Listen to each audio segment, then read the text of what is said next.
एक अजीम बुजुर्ग हैं, मुहद्दिस है, वो फरमाते हैं कि मैं मदीने शरीफ में रहता था। कहाँ पे? बोले बोले बोले कहाँ पे? हुजूर के शहर का नाम सब लोग ले लें। आप में से कोई मदीने शरीफ गया है? कोई गया हो तो हाथ उठा के बताए। माशाल्लाह। और नियाज भाई है, वो तो मेरे साथ ही में है, बड़े भाई हैं। 3 लोग तो मेरे सामने हाथ उठाए। कितने लोग मदीने शरीफ गए हैं? इधर 2, इधर 1। सर भाई आप दुआ करें, दुआ करें, जाने वाले भी दुआ करें कि अल्लाह सबको हाजिरी की तौफीक अता फरमाए। बाथरूम में खर्च होते हैं ना, खुदा की कसम इससे कम पैसों में लोगों ने मदीना शरीफ देख लिया। अल्लाह अकबर। जज्बा ही नहीं हुजूर के शहर को देखने का, तो कैसी बातें की जाएं? 15 मिनट में 10 मिनट में क्या बातें की जाएंगी आपसे। बहरहाल दुआ फरमाए अल्लाह ताला सबके दिल में हुजूर के शहर को देखने की तौफीक अता फरमाए। आमीन कहते हैं, आमीन। सुने आप, ज्यादा बात नहीं करूंगा मैं, मुझे 2 बातें करनी है इस हवाले से बस। तो दूसरों की नकल क्यों करें आप? बड़ा बनने के लिए हराम क्यों खाएं भाई? हमें ईसाइयों और यहूदियों की और गैरों की नकल करने से नुकसान है। हमें हुजूर की सुन्नत को फॉलो करने में यहाँ भी फायदा है और वहां भी फायदा है। इस हवाले से एक बात करता हूं, अगर याद कर लो तो आपका एहसान है, वरना आता तो रहूंगा। ऐसी बात नहीं कि मैं नहीं आऊंगा, आऊंगा। जैसे रातों को चुपके चुपके अपने इन भाइयों से मिल करके और सरकार दाऊद शाह की बारगाह में हाजिर देके चला जाता हूं, ऐसे फिर चला जाऊंगा। आपको आपका अपने साथ कब्र में जवाब देना पड़ेगा, मुझे मेरी कब्र में अकेले। लेकिन आपकी तरफ से मोहब्बत है तो मैं चाहता हूं कि इसे रख लें। एक अजीम मुहद्दिस फरमाते हैं, मैं मदीने शरीफ में रहता था, मैं काबे शरीफ की ज़ियारत के लिए मक्का शरीफ गया और मेरे साथ कुछ यूरोप के लोग भी थे, वहां पे रहते थे मदीने शरीफ में, लंदन के इलाके के लोग थे। वहां पर एक जनाजा आया। शाकिर बैठे, इसको सुन लें, आप याद कर लें। वो कहते हैं एक जनाजा आया, तो उस जनाजे को दफन करने के लिए जो मक्के शरीफ की अजीम कब्रिस्तान है, जिसको जन्नतुल माला कहते हैं, माला कब्रिस्तान कहते हैं, वहां उसे लेके गए। तो कहते हैं कि पहले के दौर में एक कब्र बड़ी नीचे गहरी खोदी जाती थी, उसमें दाएं और बाएं कई के मुर्दे लगाए जाते थे, स्टॉक किए जाते थे। जैसे कबाट नहीं बनता आपके यहाँ, ऐसी कबाट नुमा कब्रें बनती थी। अब इसका दूसरा सिस्टम है। तो वो कहते हैं कि मैंने देखा कि उस मुर्दे को उसमें दफना दिया गया, उसमें कबाट नुमा होता है, उसमें डाल दिया गया। कहते हैं कि मैं मक्के शरीफ में रुक गया। 4-5 महीने के बाद फिर एक शख्स का इंतकाल हुआ। सुने, फिर एक शख्स का इंतकाल हुआ। फिर मैं गया उस जनाजे के पीछे पीछे, तो पता चला कि उसके लिए कब्र में जगह नहीं थी, तो उसी ढक्कन में खोला गया जिसमें 5 महीना पहले एक जनाजे को रखा गया था। एक जनाजे को रखा गया था 5 महीना पहले। कहते जब ढक्कन खोला गया तो जो इसे अलमारी में लाशें रखी जाती हैं, मैंने देखा कि लाशें रखी हुई थी, लेकिन उस बॉक्स की तरफ नीचे उस एरिया में जहां 4 महीना पहले जिसकी तदफीन में, जिसके दफन में, जिसके जनाजे में मैंने शिरकत की थी, उसके खांचे में उसकी लाश नहीं थी। उसकी जगह पर एक लंदन की एक कब्र की मोहर लगी हुई एक लड़की की लाश रखी हुई थी। वो कहते हैं कि मैं परेशान हो गया। मैंने कहा ये क्या माजरा है? तो जो मेरे साथ यूरोप के और लोग थे, मैंने कहा यार ये क्या मामला है? वो इस बॉक्स में तो उस शख्स की लाश थी जो 4 महीना पहले इंतकाल किया है। अब इस कब्र में उसकी लाश नहीं है, एक लड़की की लाश है।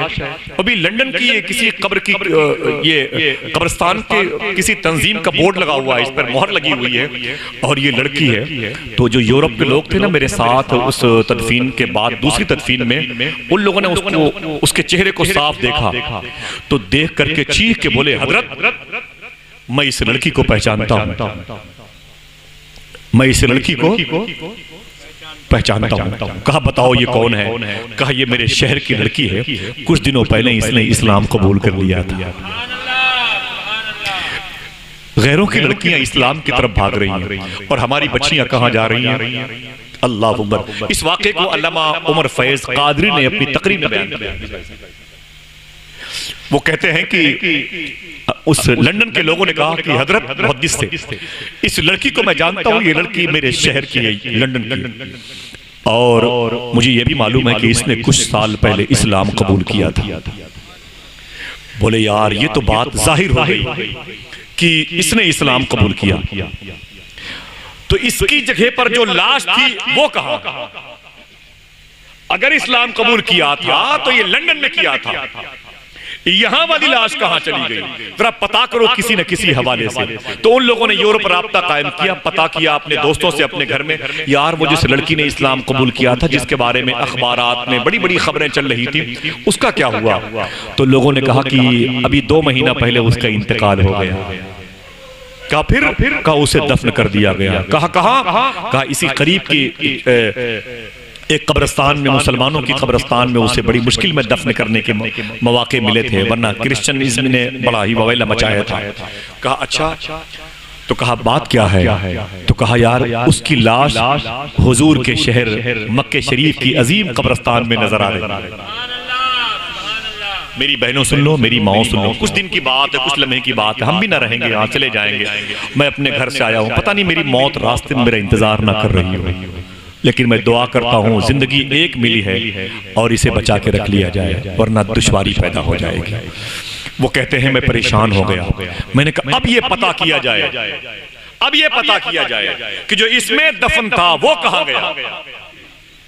फिर पता किया गया, यार पता करो वो जो लड़की जहां दफन हुई, जिस बक्स में ताबूत नंबर में, उसका ताबूत नंबर चेक किया जाए। उसके दोस्त गए उस कब्रिस्तान में, ताबूत नंबर दिखा के उस लड़की के ताबूत को बाहर निकाला।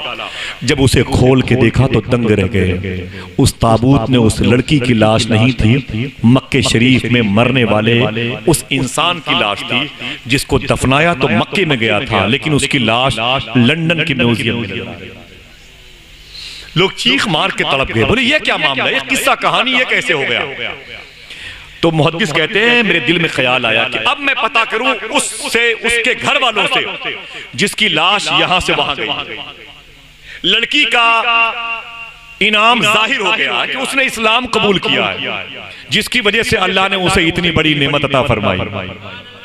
उसने कुरान पढ़ने वालों में अपने आप को शामिल किया है, तो उसे अल्लाह ने इतना बड़ा अजीम इनाम अता फरमाया है कि आज उसकी लाश लंदन से उठा के फरिश्तों ने माला कब्रिस्तान में लाके रख दिया है। लेकिन यहाँ जो दफन था वो कहाँ गया? अगर वहां है तहकीक और कन्फर्म हो गया तो उसकी वजह क्या है? सुन ले, शायद काम आए, कल ये बात आपकी जबान पर ना आने पाए। कहते हैं मुहद्दिसे वक्त मैं उसके घर गया, जिसकी लाश ट्रांसफर हुई थी यहाँ से वहाँ। मैं उसके घर गया, घर जाकर मैंने उसकी बीवी से कहा कि मुझे तुमसे बहुत जरूरी बातें करनी है। वो बैठ गई। मैंने कहा बताऊं? कहा बताओ। तो मैंने पूरी दास्तान बताई कि तेरे शौहर को 5 महीना पहले दफनाया गया था जिस कब्रिस्तान में, जिस बॉक्स में, उस बॉक्स में उसकी लाश नहीं है। उसकी लाश की जगह पर लंदन की एक लड़की है जिसने इस्लाम कबूल किया था हुजूर की मोहब्बत में, हुजूर पर दुरूद पढ़ती थी, उसकी लाश मिल रही है। लेकिन तेरे शौहर की लाश पता किया गया तो वो लंदन की कब्रिस्तान में मिल रही है, ईसाइयों की कब्रिस्तान में, ईसाइयों की कब्रिस्तान के पास के ताबूत में। बात क्या है? जरा सच सच बता, तेरे शौहर के अंदर खराबी क्या थी?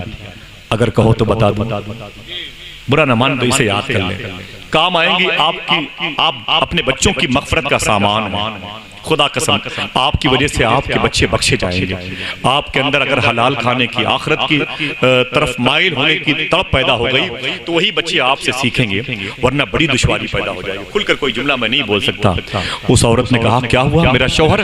कहा तेरे शौहर की लाश ट्रांसफर हो गई है, माला कब्रिस्तान से निकाल के फरिश्तों ने उसे लंदन भेज दिया है, और लंदन की कब्रिस्तान की एक लड़की को उठा के फरिश्तों ने माला कब्रिस्तान के ताबूत में रख दिया है। ये बता तेरे शौहर में खराबी क्या थी? तेरे शौहर में खराबी क्या थी? तब उस औरत ने रो के कहा उसके अंदर कोई खराबी नहीं थी, नमाजें कभी छोड़ता नहीं था, हलाल खाने का आदी था, उसके अंदर सारी नेकियां अच्छाइयां मौजूद थी, लेकिन उसके अंदर एक ऐब था, एक बुराई थी। वो क्या? जब सर्दी के मौसम में वो नहाने के लिए बाल्टी के करीब बैठता था, जैसे पानी अपने ऊपर डालने वाला होता, तो मुझसे कहता था अय मेरी बीवी, मुझे इस्लाम मजहब में ये चीज़ पसंद नहीं है। मैंने कहा क्या? कहा ठंडी के मौसम में भी अगर जरूरत पड़ जाए तब भी नहाना पड़ेगा। इससे अच्छा मजहब ईसाइयों का है जहां नहाना कोई कंपलसरी नहीं है। मुझे इस्लाम मजहब में हुजूर के कानून में ये कानून मुझे पसंद नहीं आता है कि नापाकी के दिनों में भी नहाना पड़ेगा। ईसाइयों में ये सिस्टम नहीं है, नापाकी के दिनों में भी वहाँ नहाना कंपलसरी नहीं है। मुझे ईसाइयों का मजहब इस हवाले से ज़्यादा पसंद है। वो मुहद्दिस कहते हैं मेरी चीख निकल गई, मेरे दिल से आवाज़ आई, जिस शख्स ने हुजूर की एक पाकीज़ा अमल को ईसाइयों के अमल से बेहतर न जाना, उसका हश्र ये हुआ उसे मक्के शरीफ की कब्रिस्तान से उठा के लंदन भेज दिया गया। कोई बड़ी खराबी तो नजर नहीं आती, लेकिन खुदा के सब ये बहुत बड़ी खराबी है। जिसको हुजूर का कानून शूट ना करे, जिसको हुजूर की पाकीज़ा बातों से मोहब्बत ना हो, जिसको हुजूर की सुन्नत से दिलचस्पी ना हो, जिसको हुजूर के पाकीज़ा अक़वाल को आइडियल बनाने का जज्बा ना हो, उसके लिए नुकसान है कि नहीं है? मेरी बात समझ के हाथों को उठा के बोलो, समझ गए? उसका जुर्म क्या था? उसने सिर्फ अपनी बीवी से इतना ही कहा था। बीवी कहती है मैं अपने शौहर के सर पे हाथ रखती थी, मेरे शौहर तुझे अल्लाह उसके रसूल की अजमत का वास्ता ऐसा मत कह। इस्लाम में कोई ऐसी चीज नहीं है जो इस्लाम कबूल करने वालों के लिए नुकसानदेह हो। इसमें जरूर कोई न कोई अल्लाह की मसलत है। अरे ठंडे पानी से वजू नहा ले, हुजूर की सुन्नत अदा हो जाएगी, हुजूर के गुलामों की, इसमें भी तुझे सवाब मिलेगा। लेकिन मेरा शौहर बार बार यही कहता था, ऐ मेरी बीवी मुझे इस्लाम मजहब में ये कानून पसंद नहीं है। जिसको एक कानून मुस्तफ़ा से इनकार था उसे मक्के शरीफ से बाहर कर दिया गया। हम तो पहले से ही मक्के शरीफ से बाहर हैं। समझ गए मेरी बात? हम तो अभी 3000 किलोमीटर से दूर हैं। हम कैसे पहुंच जाएंगे मक्का? ये किस जोम में है? पैसे बचा लेंगे, पर्सनालिटी बचा लेगी, हुस्न बचा लेगा, ये ऊंची ऊंची डिग्रियों की कुर्सियां बचा लेंगे? ना ना ना ना, ना, खुदा की कसम कोई नहीं बचाएगा। हमारे कुंडा में डीएसपी ज़ियाउल हक साहब थे, कुशीनगर के रहने वाले थे। जालिमों ने उनको शहीद कर दिया। असर की नमाज पढ़कर मुसल्ला टांग रहे थे तो किसी ने कहा हुजूर सीओ साहब मुसल्ला रख दे। बोले क्या जरूरत है, अभी तो मगरिब की फिर पढ़ना। देखिए सीओ साहब ज़ियाउल हक साहब नाम सुना ना? हाँ, जालिमों ने शहीद कर दिया, लेकिन जिसने शहीद किया है एक दिन वो भी मारा जाएगा इंशाअल्लाह, है कि नहीं? सच्चाई बाकी रहेगी इंशाअल्लाह। बोलो सच्चाई बाकी रहेगी, झूठ कभी पनप नहीं सकता, सच्चाई बाकी रहेगी। और इसी सच्चाई को इमाम हुसैन ने इस्लाम का नाम दिया है। जब तक जमीन में एक जर्रा मौजूद है इंशाअल्लाह ये चांद निकलता रहेगा और हुसैन हुसैन के नारे लगाता रहेगा। हम नमाज नहीं पढ़ेंगे लेकिन मस्जिद से कभी न कभी नहीं, रोजाना खुदा के एक होने का ऐलान होता रहेगा इंशाअल्लाह। ये हुसैन की कुर्बानी है। जरा हाथों को उठा के बोल दो लब्बैक या हुसैन, लब्बैक या हुसैन, लब्बैक या हुसैन। दुआ करो अल्लाह इस मुबारक नाम का फैज मोहतरम गुलफूल मोहम्मद साहब किबला की रूह को नजर फरमा दे। आमीन कह दो, आमीन कह दो। नमाज की पाबंदी किया करो इंशाअल्लाह। और एक गुजारिश है हाथ जोड़ के, ये सीने में इल्मे नबी, इल्मे अली, इल्मे रज़ा मौजूद, इन सीनों में अहले बैत की मोहब्बत है। एक वादा करके जाओ, हलाल खाएंगे इंशाअल्लाह। दिल से बोलो इंशाअल्लाह। मैं ये नहीं कहता कि आप मेरे सामने कसम खाओ, लेकिन इतनी सी गुजारिश करता हूँ कि हलाल खाओ। 1 करोड़ रुपए हो अगर तुम्हारे नहीं है तो उसे मिट्टी समझो। इंशाअल्लाह ऐसा करोगे। हलाल खाओ ताकि हुजूर की मोहब्बत पैदा हो जाए। हलाल खाओ इंशाअल्लाह। अपने बच्चों को हराम न खिलाओ, बच्चे हराम खोर न बनाओ, वरना ये बच्चे कल नशे की आदी हो जाएंगे। हमारी कब्रों पर हमारी मौत की खबर हमारे बेटे सुनेंगे ना तो ये बियर बार में डांस करते होंगे। अगर हमने अपने बच्चों को हराम खिला के पाला तो बुरा न माने। अल्लाह ने तुम्हें बहुत कुछ दिया है यार, यही बहुत है, यही मामूली इनाम है कि तुम्हें अल्लाह ने अपने हबीब का उम्मती बना दिया है। जरा हाथों को उठा के बोल दो सुभान अल्लाह। अल्लाह का शुक्र अदा करो कि तुम्हें अल्लाह ने अपने हबीब का उम्मती बनाया है। वो जिसे उत्तर प्रदेश का सीएम बनाया है, रब ने उसे भी ये दौलत नहीं अता फरमाई। रब ने जिसे हिंदुस्तान का वजीर आजम बनाया है, रब काबा की कसम उसे भी कलमा पढ़ने की तौफीक नहीं अता फरमाई है। रब ने जिसे हिंदुस्तान का फाइनेंस मिनिस्टर बनाया है, वो भी कुरान छू नहीं सकता। कुरान पढ़ने की तौफीक हम जैसे फकीरों के हिस्से में आई है। वजीर आजम तो मेरी नजर में आप हैं, आप हिंदुस्तान का सीएम आप हैं, आप उत्तर प्रदेश के सब कुछ आप हैं। जिसको हुजूर से मोहब्बत हो वही कामयाब होता है। आज हैं कल नहीं होंगे इंशाअल्लाह। आती जाती सरकारों से क्या लेना, नंगे भूखे बेचारों से क्या लेना, अपना खालिक अपना मालिक अफजल है। आती जाती सरकारों से क्या लेना, है कि नहीं? गरीब नवाज काफी है, कह दो सुभान अल्लाह। है कि नहीं भाई? गौस पाक गरीब नवाज साबिर पाक काफी है, आला हजरत की मोहब्बत काफी है, सादात का फैजान काफी है। कह दो सुभान अल्लाह। ये आते आते रहेंगे इंशाअल्लाह, कोई नहीं रहेगा, गरीब नवाज का दरबार रहेगा इंशाअल्लाह। दिल से बोलो इंशाअल्लाह। जाते हो नहीं आते हो? अजमेर जाते हो? हाथ उठा के बोलो कितने लोग जा चुके हैं अजमेर शरीफ, सुभान अल्लाह। और कितने लोग बाकी हैं जाने वाले, जाना चाहते हैं? जो लोग जाना चाहते हैं हाथों को उठा के बोले सुभान अल्लाह इंशाअल्लाह। शाकिर भाई, गरीब नवाज की बारगाह में एक साहब शराब पी के आ गए। एक साहब शराब पी के नशे में आ गए, तो खादिम साहब थे वो पकड़ के 2 तमाचा मार, बच्चे बाहर चल, नशे में तू ख्वाजा साहब के रोजे पर आ गया। उसे धक्के मार के बाहर कर दिया गया। जब बाहर हुआ तो उसी रात खादिम साहब के ख्वाब में गरीब नवाज आ गए। फरमाया कि मेरे दरबार में खिदमत करने वाले, वो दिन में एक आया था मेरा मेहमान, तूने उसे क्यों मारा? बोले हुजूर वो नशे में था। गरीब नवाज फरमाते नशा उतारना मेरा काम है। मोहब्बत से कहते सुभान अल्लाह। हाथों को ढाके बोलो या गरीब नवाज। बड़े बड़े बादशाह ने बड़े बड़े पगड़ियों वालों को देखा, ये फिल्मी दुनिया वाले, ये स्पोर्ट्स वाले, खुदा कसम सब गरीब नवाज के दरबार की मिट्टी को चूमते हैं।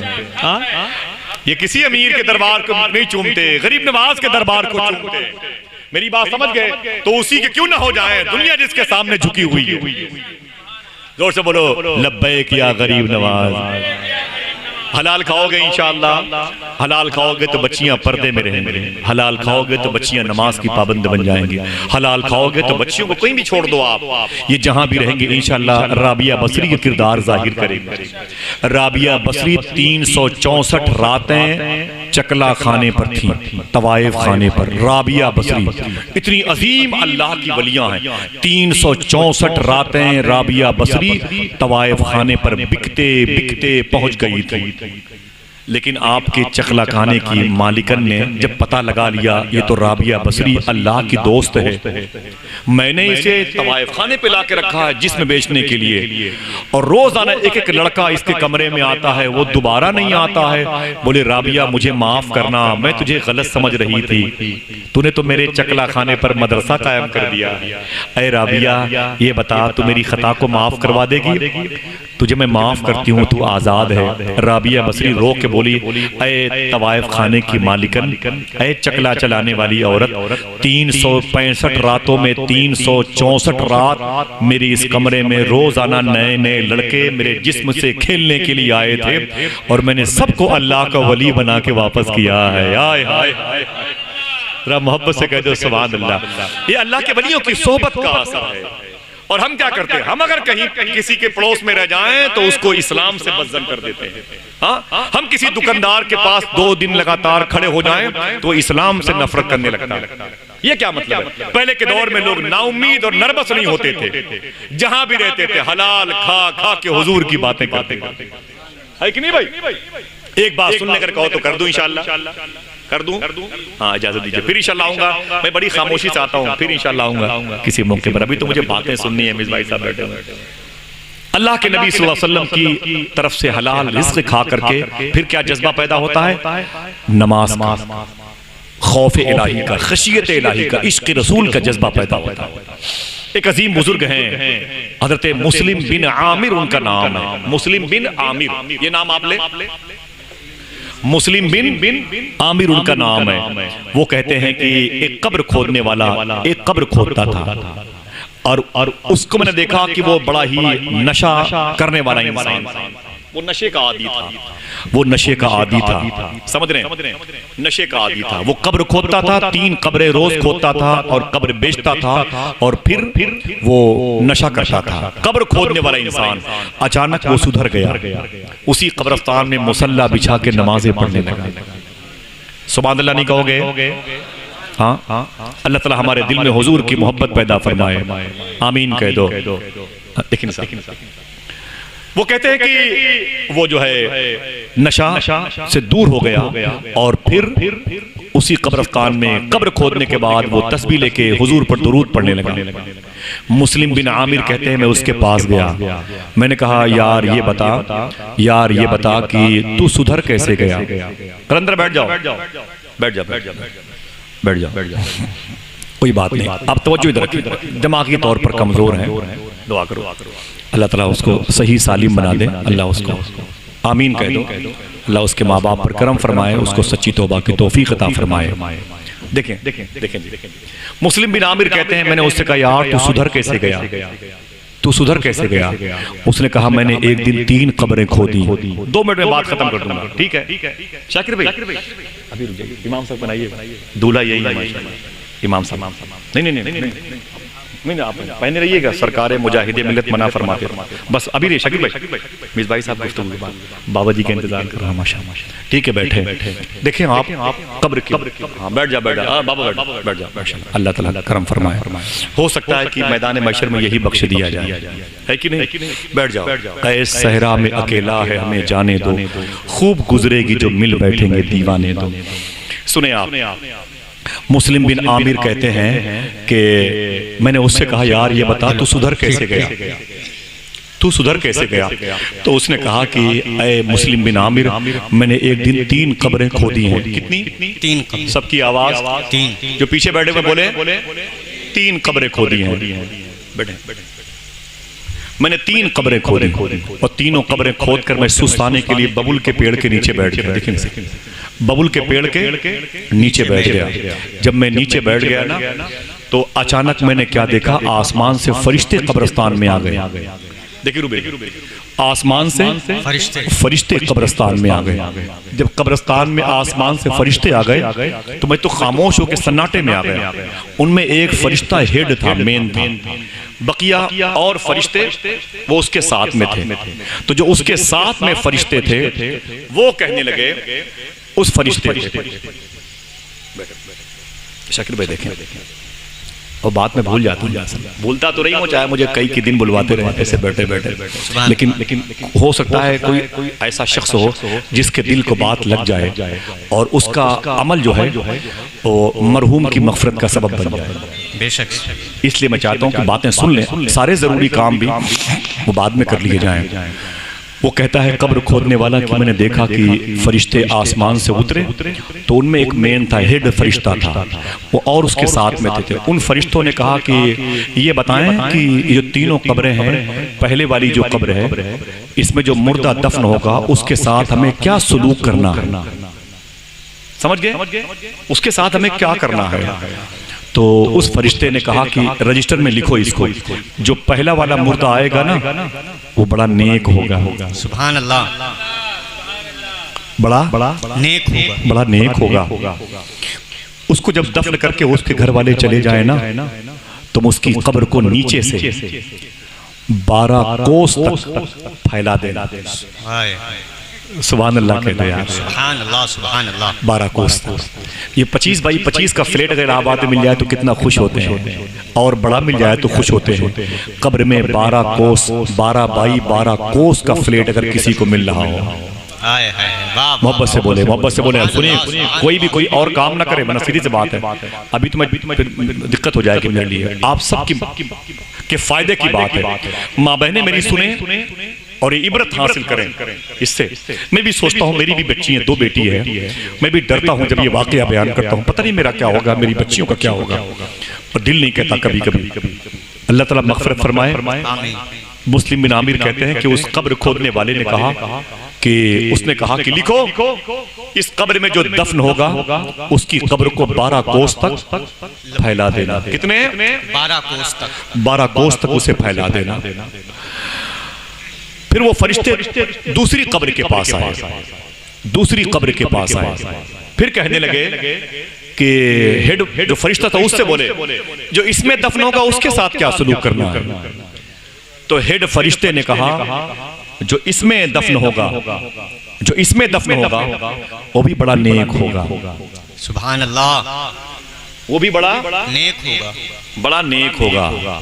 जब वो दफन करके उसको लोग चले जाएं तो उसकी कब्र को 40 कोस तक फैला देना। सुभान अल्लाह, सुभान अल्लाह, सुभान अल्लाह। खुशी की बात है, सब लोग बोलो सुभान अल्लाह। कितने कोस तक? 40 कोस तक। सबको समझ में आ रहा नहीं आ रहा? याद कर ले बातें। मैं कुत्तों जैसा भोगता रहता हूँ, मैं जानता हूँ मेरी कोई औकात नहीं है, लेकिन बातें आपके दिल तक पहुंच सकती हैं। थोड़ी देर के लिए कोई और काम नहीं करोगे तो दिक्कत नहीं आ जाएगी, समझे आप? तो वो कहते हैं कि उस फरिश्ते ने कहा कि इसमें जो मुर्दा दफन होगा उसके दफन के बाद उसको 40 कोस तक उसकी कब्र को फैला देना। सुभान अल्लाह, सुभान अल्लाह। फरिश्तों ने उसे लिख लिया। लिखने के बाद तीसरी कब्र के पास आए तो उन फरिश्तों ने कहा, ये बताएं कि जो इसमें मुर्दा दफन होगा, इसमें जो मुर्दा दफन होगा उसके साथ क्या सलूक करना है। जो पीछे बैठे हुए सुन ले, मौत की बातें हो रही हैं, सुन ले। आपको चाहिए था ना, हजरत मौला अली के साथ में सईद बिन मुसय्यब सफर कर रहे थे।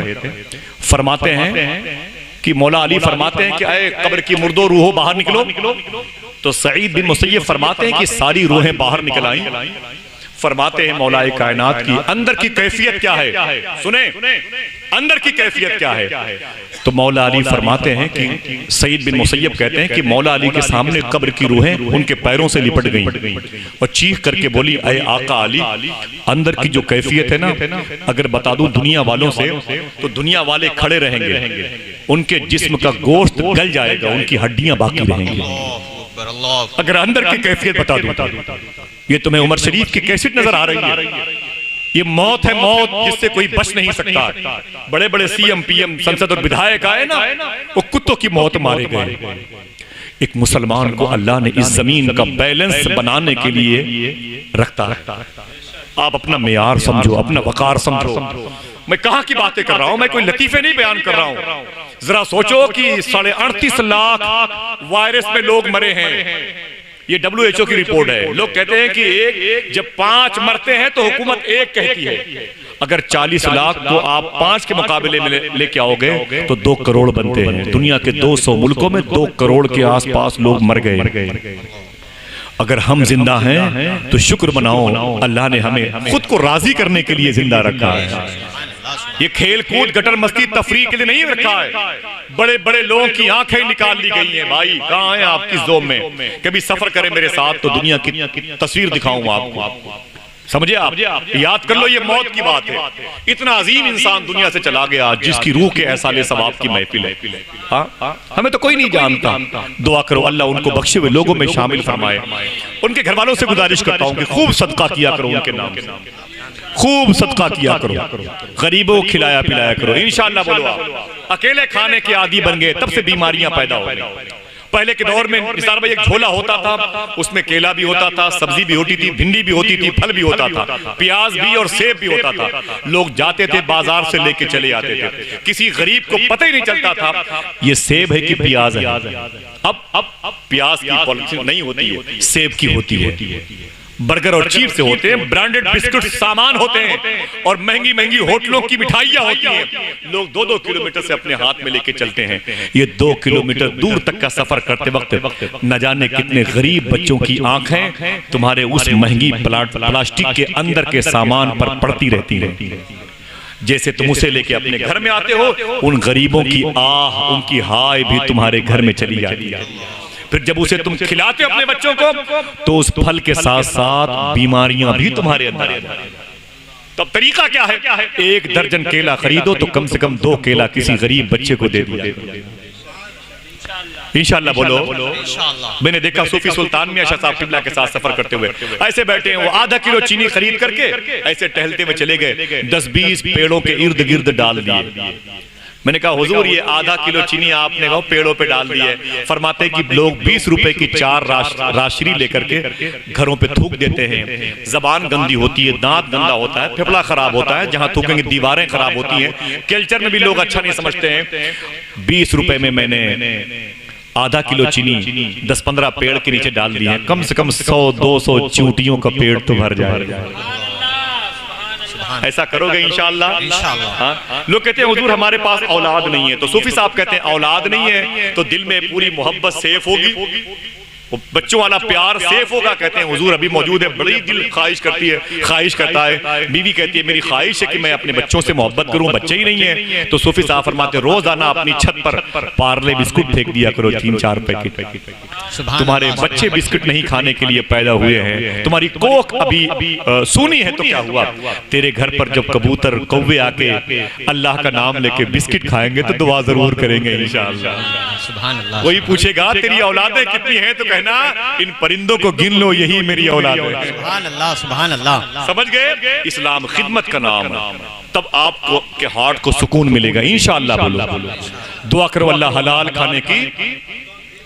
पहली कब्र में जो मुर्दा होगा उसकी कब्र कितनी फैलेगी? 12 कोस तक। याद कर लो भाई, कितनी? जोर से बोलो, 12 कोस तक। दूसरी कब्र में जो मुर्दा होगा उसकी कब्र को कितनी कोस तक फैलाया जाएगा? ऊंची बोले, सब लोग बोले कितने? 40 कोस तक फैलाया जाएगा। अब बारी थी तीसरी कब्र की, बारी थी तीसरी कब्र की। वो कब्र खोदने वाला कहता है मैं खुश था, लेकिन जब तीसरी कब्र के पास आए, जब उनकी मैंने बातें सुनी की तो मैं कांपने लगा। बूढ़ा हो गया मैं कब्र खोदते खोदते। वहाँ छोटा सा बच्चा बैठा हुआ था, मैं और कुछ बात नहीं करूंगा, इशारे में शाकिर भाई ताज्जुब करेंगे उस बच्चे को देखकर। वो बच्चा टी शर्ट पैंट पहने हुआ था, छोटा सा बच्चा था। मेरे दोस्त ने कहा कि आसिफ भाई तकरीबन 5-6 मरतबे अब तक इस बच्चे ने हुजूर को देख लिया। सुभान अल्लाह। 5-6 मरतबे उस बच्चे ने हुजूर की ज़ियारत कर ली। मुझे किनारे ले गया, बोला आसिफ भाई, मैंने कहा क्या बात है? तो उसने एक ख्वाब की दास्तान बताई है। अल्लाह, मैंने कहा यार ये तेरा बाप क्या करता है? तो उसने बताया कि मुझे हलाल खिलाता है। सुभान अल्लाह, हलाल खिलाता। अल्लाह हमें हुजूर की मोहब्बत पैदा हमारे दिलों के अंदर पैदा फरमाए। आमीन कह दो, आमीन। बस बात खत्म करता हूँ, मेरा वक्त भी इस हवाले से तकमील तक पहुँच गया। मैंने चाहा कि मैं अपने उस अजीम भाई शाकिर भाई, ये जब मैं इलाहाबाद एयरपोर्ट पर उतरता हूँ तो यही मुझे घर छोड़ने के लिए जाते हैं। बड़े इनके ये रुबील भाई साथ में रहते हैं, तो बड़े एहसानात हैं इनके, और बिलखुसूस गुड्डू बाबा के कदम की बरकतें हैं। बहुत बड़ी बारगाह में रहते हैं, बहुत बड़े लोग हैं। अल्लाह उनके सदक़े में हम सबको सच्ची तौबा की तौफीक अता फरमाए। आमीन कह दो। उनसे मोहब्बत, उनका प्यार, उनके एहसानात, और आप जैसे लोगों से मुलाकात हो जाती है इस इलाके में आकर के। आखिरी बात सुने, मैं कर रहा था, पहली कब्र को 12 कोस तक फैलाना है, दूसरी कब्र को 40 कोस तक। वो कहता है कब्र खोदने वाला, जब तीसरी कब्र के पास फरिश्ते आए, उनकी बातों को सुन के मुझे चक्कर आ गया, मैं बेहोश हो गया। मालूम है क्या कहा? बता दूं? उन फरिश्तों में जो हेड था उसने कहा कि ये तीसरी कब्र है। तो उन लोगों ने कहा, फरिश्तों ने कहा जी हुजूर, इसके बारे में क्या हुक्म है? उस फरिश्ते ने कहा, जो मेन था, उसने कहा जब तीसरी कब्र में, इसमें जब मुर्दे को दफना करके उसके घर वाले बाहर चले जाएं, तो इसकी कब्र को बराबर कर देना, इसकी कब्र को बराबर कर देना, इसकी कब्र को बराबर कर देना। इस तरफ की पसली इधर आ जानी चाहिए, इस तरफ की पसली इधर आ जानी चाहिए। कहते हैं मैं चक्कर आ गया, मुझे बेहोश होने की नौबत आ गई। समझ गए मेरी बात? ऐसा होगा, हुआ और होता रहा। अल्लाह माफ फरमाए। मेरे बड़े अच्छे दोस्त हैं सना खान रसूल मोहतरम मुमताज़ कादरी साहब। मुमताज़ भाई, मेरी आवाज़ से आपको शायद आराम ना मिला होगा, इसलिए आवाज़ नहीं।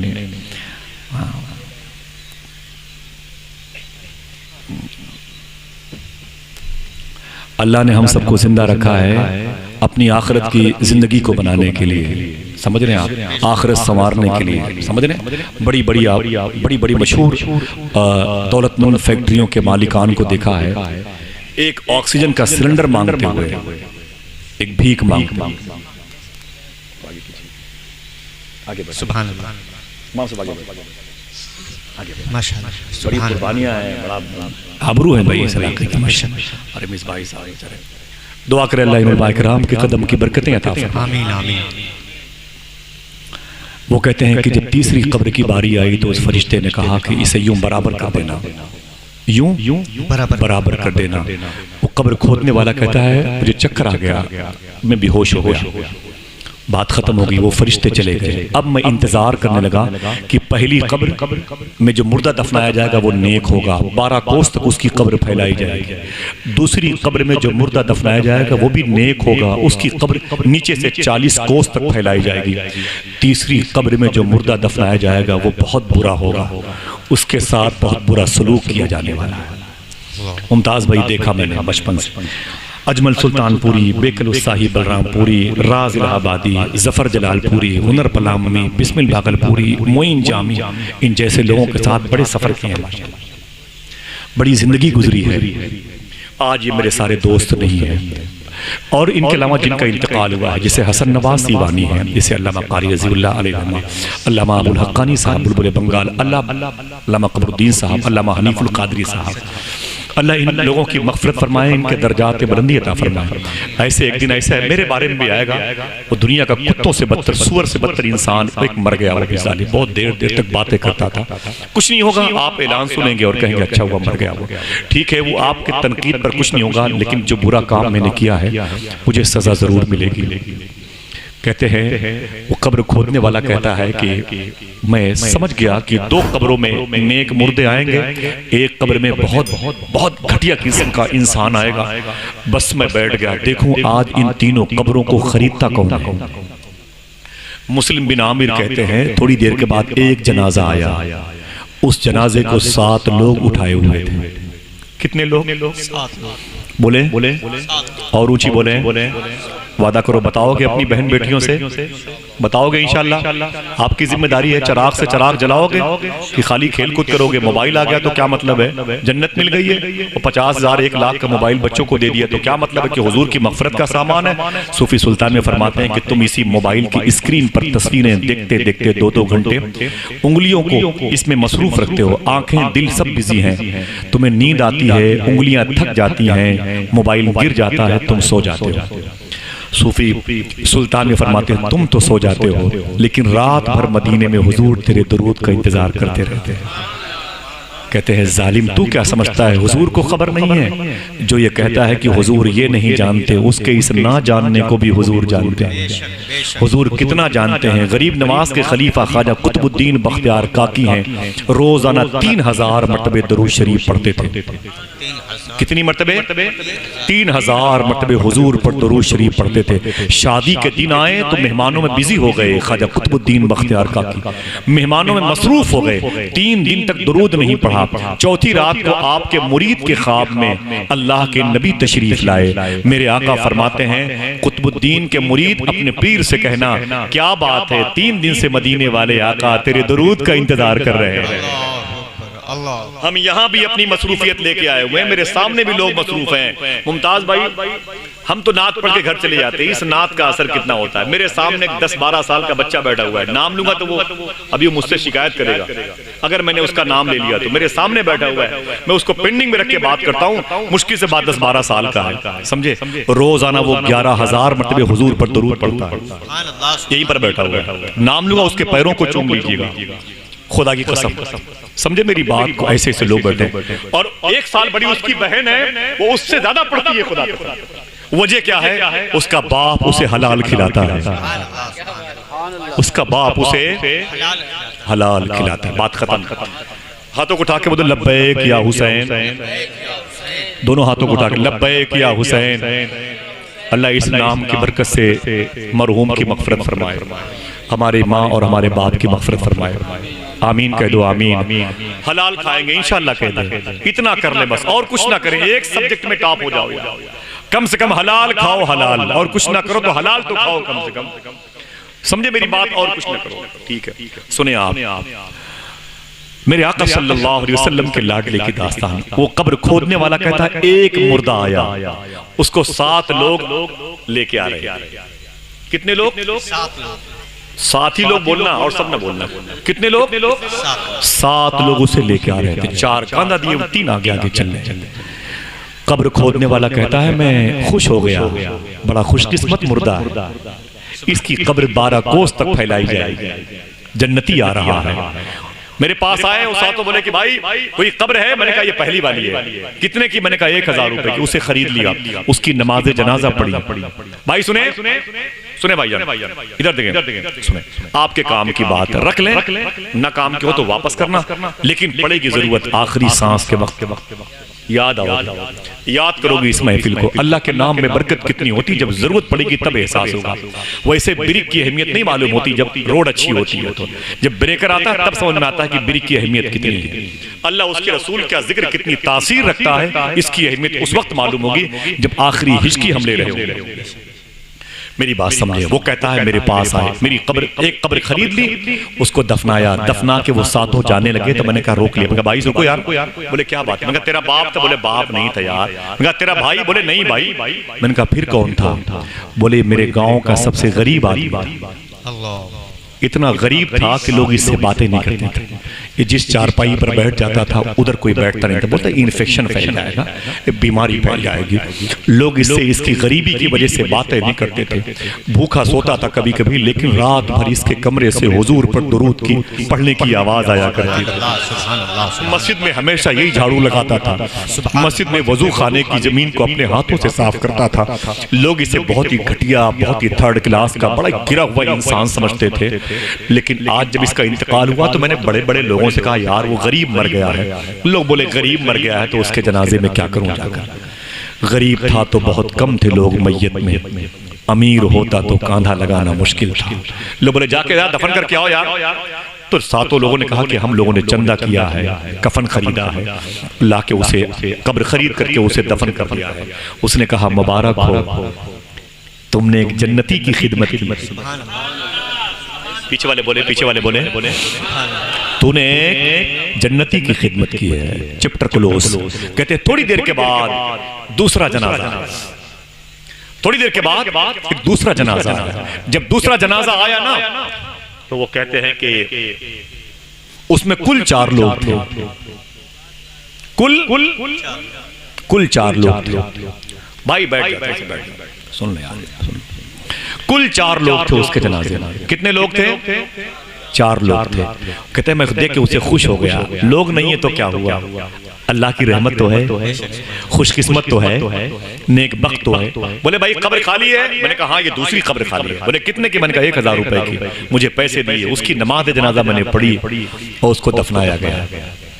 तो मैंने कहा भाई ये कौन था? आपके खानदान का है? आपके भाइयों में से बाप का बेटा? कौन है? कौन? ये भाई बाप का के भाई का बेटा है? कौन है ये आपका? तो लोग बोले यार मेरा कुछ नहीं है। मैंने कहा फिर? बोले बस मुसलमान मुसाफिर है बस। बोले क्या मतलब? बोले मेरे मोहल्ले से, मेरे कस्बे के करीब से ये गुजर रहा था, बीमार हुआ और मर गया। 2-3 दिन तो अपने खेमे में था, तंबू कनात लगा के रहता था, मर गया। तो हमने गांव वालों से कहा यार एक मुसाफिर मरा है, 3 दिन हुए उसको इधर से गुजरते हुए, वहां ठहरा हुआ है। जब से आया है तब से अकेले ही अपने खेमा, अपने तंबू कनात के साये में अजान देता है, नमाजें पढ़ता है।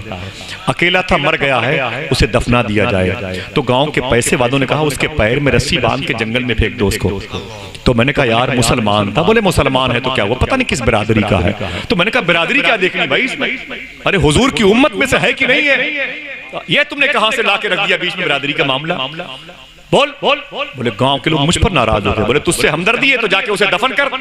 तो 4 कहते हैं मैंने पैसे जोड़े, चारों मिल करके कफन दफन के और पैसे ला करके इसको नहलाया अपने हाथों से। कोई अमीर आदमी नहीं आया और ला करके कब्रिस्तान पे 1000 की कब्र खरीदी और अब इसे दफन करके वापस जा रहा हूं। उसने कहा खुश हो जाओ, तुमने एक जन्नती की खिदमत की। और मोहब्बत से बोलो तुमने एक जन्नती की खिदमत। अब आखिरी कब्र की दास्तान सुन लो मेरी बहनों, मेरी माओ सुन लो। मैं न रहूंगा, मैं भी जमीन पर बोझ हूँ, मैं भी कुत्तों के तरीके से कहीं और भौंकने के लिए चला जाऊंगा।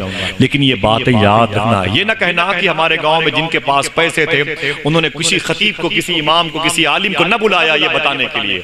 हमारे पास मोबाइल था, मोबाइल में क्या क्या देखते हैं, कोई बताने वाला होता तो हम सुधर जाते। अब ये बहाना नहीं चलेगा।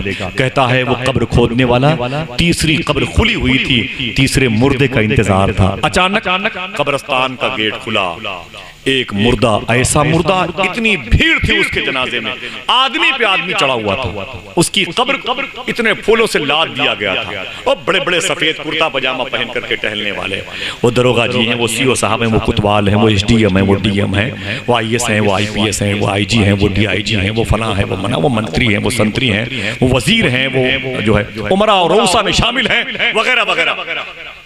फरमाते हैं वो लंबी सी भीड़ लगी हुई थी कब्रिस्तान पर, जूते पहन पहन के कब्रों पे लोग टहल रहे थे। अल्लाह, इतनी भीड़ थी जिसका जवाब नहीं है।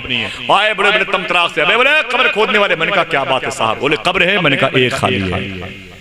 कितने की? मैंने कहा 1000 की। मुझे पैसे दिए, उसे दफनाना शुरू किया। बोले थोड़ी थोड़ी मिट्टी आई, वो धक्का मुक्का लगा लगा के लोगों ने उसको दफन किया, उस मुर्दे को। घंटों तो उसकी कब्र में मिट्टी डालते डालते लोग बिजी रहे। जब सब चले गए, एक बचा तो मैंने उसका हाथ पकड़ा। मैंने कहा ये बता, ये कौन था जिसको लेके अभी आए हो? तो उसने कहा क्यों तुझे क्यों तफ्तीश करने की जरूरत पड़ी है? तू क्यों लेबोरेटरी में अपने आप को लेके आ रहा मुर्दे के साथ में? पैथोलॉजी है, क्या मतलब है? तू क्या चाहता है?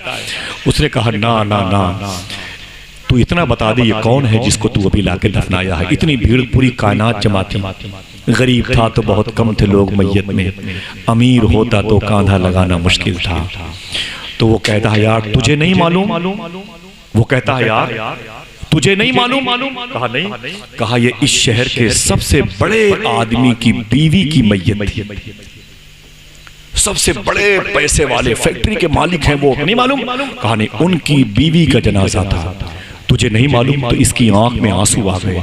अरे बाप रे बाप, इतने बड़े पैसे वाले के जनाजे में पूरे मुल्क के बड़े बड़े उमरा और रोसा और फला फला लोग शरीक थे, लेकिन इसका हश्र कितना बुरा होने वाला है।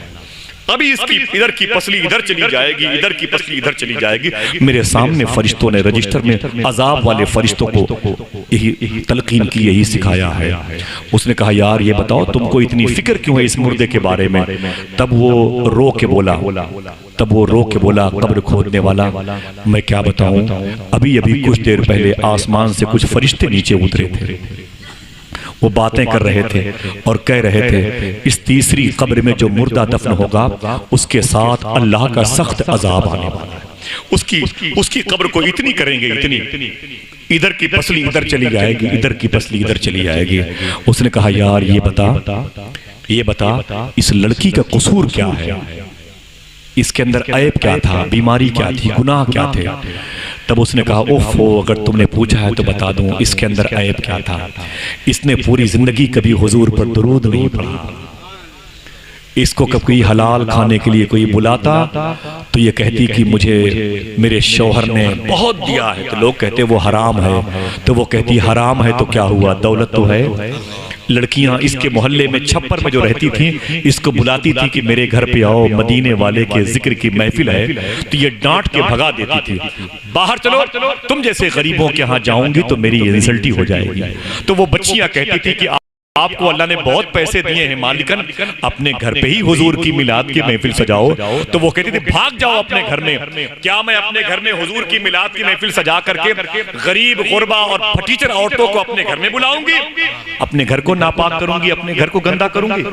भाग जाओ, मेरे चक्कर मत पड़ो। शहर में जो सबसे कीमती कपड़ा आता था पहले ये पहनती थी, सबसे कीमती चप्पल आती थी पहले ये पहनती थी। खबरदार, पूरी जिंदगी में कभी कोई गरीब औरत इसके सामने आ गई, इसने उसे तमाचे मार दिए। गरीबी को ऐब समझती थी, हुजूर की मोहब्बत को जुर्म समझती थी, हुजूर के तस्करे को ये अदब के खिलाफ समझती थी। माज़अल्लाह, वो रो के बोला अल्लाह अकबर, अल्लाह अकबर।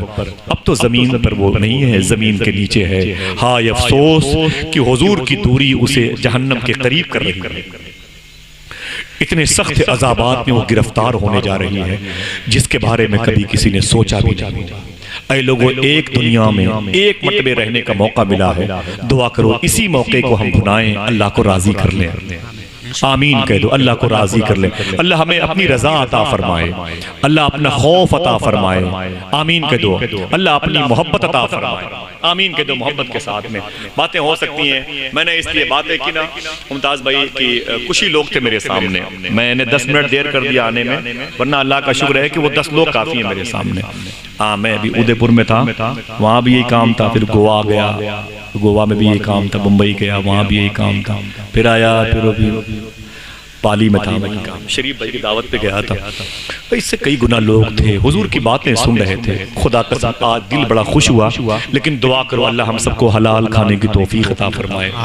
आमीन कह दो। इंशाअल्लाह अपने अंदर कब्रिस्तानों पे जो आपके माँ बाप लेटे हुए हैं उनके पास जाया करो, वो इंतजार करते हैं। इंशाअल्लाह बोलो, हाँ, उन्हें छोड़ा मत करो तन्हाई में, वो तुम्हारे साथ रहना चाहते हैं। वो चाहते हैं कि तुम जब मेरे पास आओगे तो तुम्हारी औलादें तुम्हें यहाँ आते हुए देखेंगे, तो फिर वो तुम्हारे इंतकाल के बाद तुम्हारे पास समझे, वरना वो पता भूल जाएंगे और फिर एक दिन ये होगा कि अल्लाह अकबर अल्लाह अकबर, जनाजा रहबरी करता है पीछे चलने वालों की, दिखाता है उन्हें मंजिल जो रास्ता भूल बैठे। समझे, दुआ करो अल्लाह कब्र को याद करके जिंदगी गुजारने की तौफीक अता फरमाए। बड़ा कीमती आदमी चला गया यार वायरस में, लेकिन मुझे इसलिए तकलीफ नहीं है क्योंकि वो दिल्ली में लेटा हुआ है। मेरे महबूब इलाही का शहर है, ख्वाजा कुतुबुद्दीन का शहर है, इब्राहिम इर्जी का शहर है, अमीर खुसरू का शहर है, नसीरुद्दीन चिराग देहलवी का शहर है, सरकारे अल्लाह बख्श रहमतुल्लाह ताला अलैह का शहर है कि नहीं, मखदूमा बीबी जुलेखा का शहर है, बाबा फरीउद्दीन गंजे शकर के जो पाक पट्टन लाहौर में लेटे हुए हैं उनके सगे भाई शेख नजीबुद्दीन मुतवक्किल चिश्ती का शहर है। ये इतने बड़े बुजुर्ग थे कि एक कदम में 1000 किलोमीटर का सफर करते थे। वक्त नहीं है इस चैप्टर को मैं आन करूं, क्लोज करता हूं, माफी चाहता हूं, बस इतनी सी गुफ्तगू काफी है। मैं एक दो शेर पढ़ करके अपने भाइयों को बुलाता रहूंगा, दुआ करें इंशाल्लाह। मैं भाई से माजरत चाहता हूं आप सबकी मौजूदगी में, एक मेरा रिश्ता है जैसे यहाँ से तकरीबन 12-15 साल से मैं आता हूँ दोस्तों के यहाँ, फिर किसी मौके पर हम और आप तन्हाई में बैठ करके बातें करेंगे, कहेंगे कैस सहरा में अकेला है मुझे जाने दो, खूब गुजरेगी जो मिल बैठेंगे दीवाने दो। इजाजत दीजिए, मैं गुजारिश करता हूँ फिर किसी मौके पर मुलाकात होगी इंशाल्लाह। हाफिज़ कारी सलमान रजा साहब से गुजारिश कर रहा हूं कि वो तशरीफ लाएं, भाई मुमताज कादरी, अख्तर फैजी, जितने भी मेरे मोहसिनीन बैठे हुए हैं उन तक पहुंचने से पहले आप नाते मुस्तफ़ा सल्लल्लाहु अलैहि वसल्लम समाअत फरमाएं और जी खोल करके हुजूर के नाम पर मचलें, तड़पें, अपनी नेकियों की जंबील को बावजन करें। जरा फिर से अपने हाथों को उठा के बोल दें लब्बैक या हुसैन। एक आदमी दरमियान से खड़े होकर के ये नारा लगा दिया, एक आदमी दरमियान से खड़े होकर के इमाम हुसैन के नाम पे ये नारा बुलंद करें।